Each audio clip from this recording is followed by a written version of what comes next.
പ്രിയപ്പെട്ട മുഅ്മിനീങ്ങളെ, ഇന്ന് ബുധനാഴ്ച മുഹറം 8 നാളെ മുഹറം 9. മുഹറം 9ൻ്റെ മഹത്വം നമ്മൾ കൃത്യമായിട്ട് പറഞ്ഞിട്ടുണ്ട്. അതിൻ്റെ ഒരു ഓർമ്മപ്പെടുത്തലാണ് ഈ വീഡിയോ കൊണ്ട് ഉദ്ദേശിക്കുന്നത്. ഈ മുഹറം 9ഉം 10ഉം വളരെ മഹത്വം നിറഞ്ഞ ദിനങ്ങളാണ്. നോമ്പനുഷ്ഠിക്കൽ ശക്തമായ സുന്നത്താണെന്ന് തുഹഫ പോലുള്ള ഗ്രന്ഥങ്ങളിലേക്ക് നമുക്ക് കാണാൻ പറ്റും. മുഹറം 10ന് നോമ്പനുഷ്ഠിച്ചാൽ കഴിഞ്ഞ ഒരു വർഷത്തെ പാപങ്ങളൊക്കെ പൊറുക്കപ്പെടുമെന്ന് സ്വഹീഹ് മുസ്ലിം റിപ്പോർട്ട് ചെയ്യുന്നുണ്ട്. മുഹറം 10 ആയിട്ട് നമ്മുടെ മുമ്പിലേക്ക് വരുന്നത് ഈ വെള്ളിയാഴ്ചയാണ്.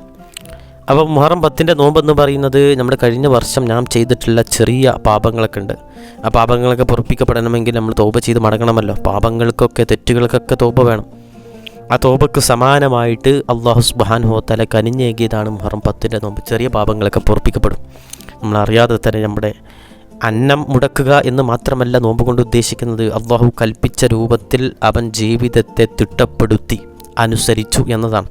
അള്ളാഹ്ക്ക് കീഴ്പ്പെടുക എന്ന് പറഞ്ഞാൽ അള്ളാഹ് വഴിപ്പെടാൻ പറഞ്ഞതുപോലെ ജീവിക്കുക എന്നുള്ളതല്ലേ.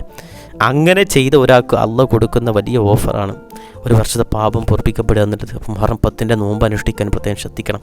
അതുപോലെ തന്നെ മുഹറം 9ൻ്റെ നോമ്പും ഇപ്രകാരം തന്നെ നോമ്പനുഷ്ഠിക്കുന്ന ആൾക്ക് അവൻ്റെ ഒരു വർഷത്തെ പാപങ്ങൾ പൊറുപ്പിക്കപ്പെടുമെന്ന്, ചെറിയ പാപങ്ങളാണ് പൊറുപ്പിക്കപ്പെടുന്നത് എന്നൊക്കെയുള്ള ചർച്ചകളൊക്കെ ഫിഖിൻ്റെ ഗ്രന്ഥത്തിൽ കാണാൻ പറ്റും.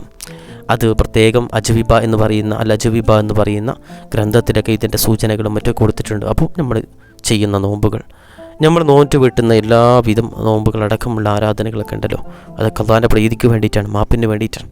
അപ്പോൾ ഈ മുഹറം 9ലെയും 10ലെയും നോമ്പൊക്കെ പ്രത്യേകം അനുഷ്ഠിക്കാനും അതിന് വേണ്ടി സമയം കണ്ടെത്താനൊക്കെ പ്രത്യേകം ശ്രദ്ധിക്കണം.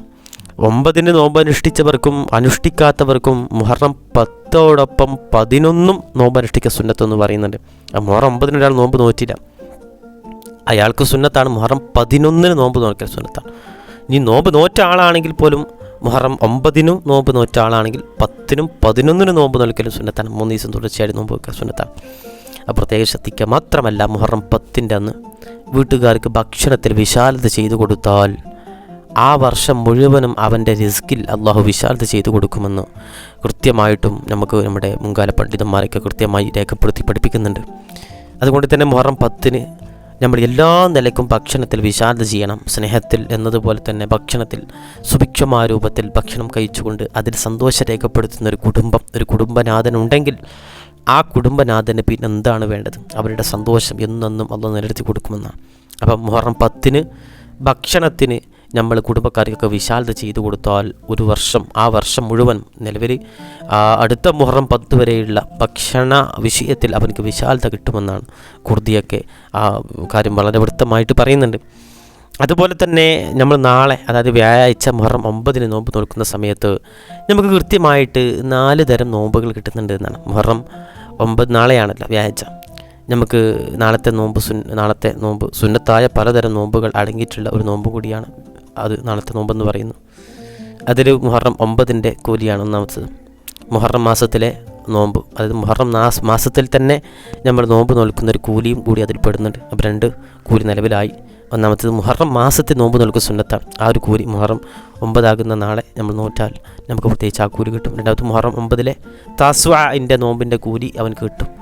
അതുപോലെയുള്ള ഒരു മൂന്നാമത്തെ ഒരു പ്രതിഫലമാണ് വ്യാഴാഴ്ച നോമ്പ് സുന്നത്താണ്. എല്ലാ വ്യാഴാഴ്ച നോമ്പ് നോൽക്കുന്ന സുന്നത്താണ്. ആ കൂലി നാളെ കിട്ടും നമുക്ക് നോമ്പ് നോറ്റാൽ. നാലാമത്തൊന്ന്, ഈ ഫർള് നോമ്പൊക്കെ ഉള്ള ആളുകളുണ്ടല്ലോ, അവർക്ക് ഖളാ വീട്ടാനുള്ള ഒരു പ്രത്യേകത, ഒരു അവസരം കൂടിയാണ്. അതിൻ്റേതായ പ്രതിഫലം കൂടി അവർക്ക് ലഭിക്കുന്നുണ്ടല്ലോ.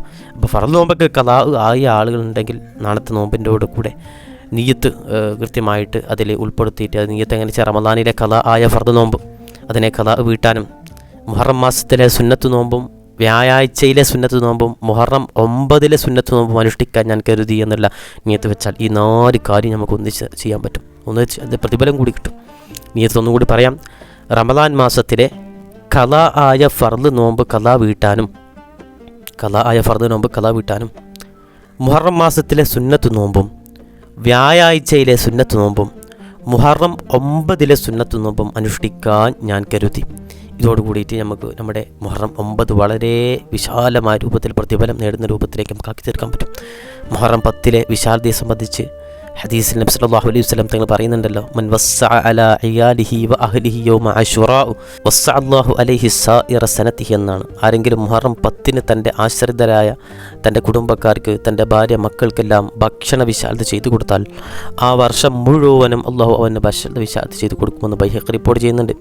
ബഹുമാനപ്പെട്ട ഇമാം ശർവാനി തങ്ങൾ ഇതിനെ വിവരിച്ചുകൊണ്ട് പറയുന്നുണ്ട്, യുസന്നു തവസ്സുഅ അലൽ ഇയാലി ഫി യൗമി അശുറാ ലിയുവസ്സി അല്ലാഹു അലൈഹി സനത കുല്ലഹ എന്നാണ്. ഈ കുടുംബക്കാർക്ക് മുഹറം 10 തന്നെ ആശ്രയിച്ച് ജീവിക്കുന്ന ആശ്രിതരായ കുടുംബക്കാർക്ക് ഭക്ഷണ വിശാലത കാണിക്കൽ പ്രത്യേക സുന്നത്താണ്. ആ വർഷം മുഴുവനും അവന് വേണ്ടിയിട്ട് അള്ളാഹു വിശാലത ചെയ്യാൻ വേണ്ടിയിട്ട് അവൻ ഈ കാര്യം ചെയ്യണമെന്നാണ് അതിൻ്റെ ഒരു കൽപ്പനയായിട്ട് പറയുന്നത്. അവൻക്ക് ആ വർഷം മുഴുവൻ വിശാലത കിട്ടാൻ അവന് ചെയ്യണം. അപ്പോൾ ഈ ഒരു ഹദീസ് ഹസനാണ്, അവലംബയോഗ്യമാണെന്നാണ് പണ്ഡിതന്മാരൊക്കെ വിശദീകരിച്ചിട്ടുള്ളത്.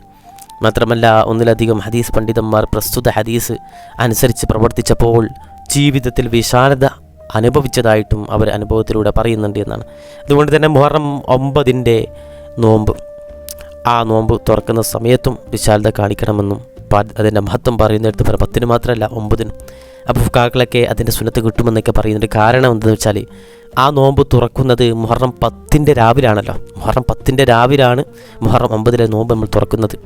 അത് 10 പകരായാലും 10 രാവിലായാലും പുണ്യം ലഭിക്കുമെന്നൊക്കെ പണ്ഡിതന്മാർ ഗവേഷണം ചെയ്തുകൊണ്ട് നമുക്ക് പറഞ്ഞു തരുന്നുണ്ട്. അതുകൊണ്ട് തന്നെ മുഹറം 9 10 നമ്മുടെ കുടുംബക്കാർക്ക്, നമ്മളെ ആശ്രയിക്കുന്ന ആളുകൾക്ക് ഭക്ഷണ വിശാലത ചെയ്തു കൊടുക്കണം. ഈ ഭക്ഷണം കഴിക്കുമ്പോൾ അവർക്കൊരു സന്തോഷം തോന്നണം. അതാണ് ഭക്ഷണ വിശാലത എന്ന് പറഞ്ഞാൽ. സന്തോഷിപ്പിക്കുന്ന ഭക്ഷണം കൊടുക്കുക, എല്ലാവിധം വിഭവങ്ങൾ ഒരുക്കി കൊടുക്കുക എന്നുള്ളതും ഭക്ഷണ വിശാലതയിൽപ്പെട്ടതാണ്. സ്നേഹം വിളമ്പി കൊടുക്കുക എന്നുള്ളതും ഭക്ഷണ വിശാലതയാണ്. അവരെ സന്തോഷിപ്പിക്കുക എന്നുള്ളതുമാണ്. സ്വലാസനം തങ്ങളുടെ മാതൃക അതാണല്ലോ. അതുകൊണ്ട് തന്നെ നമ്മൾ മുഹറം 9 10 പ്രത്യേകിച്ച് 11 നോൽക്കാൻ കഴിയുന്നവരൊക്കെ ആ രൂപത്തിലേക്ക് മുഹറം 9 10 വളരെ അനുഗ്രഹമായിട്ട് കണ്ടുകൊണ്ട് ആ അനുഗ്രഹത്തിന് നമുക്ക് എന്തൊക്കെ കാര്യങ്ങൾ ചെയ്തു കൊടുക്കാൻ പറ്റുമോ ആ രൂപത്തിലേക്കൊക്കെ നമുക്ക് ചെയ്യാനും, നമുക്ക് കൃത്യമായിട്ട് നമുക്കതിൻ്റെ പ്രതിഫലത്തെ നേടിയെടുക്കുന്ന രൂപത്തിലേക്ക് അമലുകൾ ചെയ്യാനും, പ്രത്യേകിച്ച് നാട്ടുകാർക്ക് പറഞ്ഞു കൊടുക്കാനൊക്കെ നമുക്ക് കൃത്യമായിട്ട് സാധിക്കട്ടെ.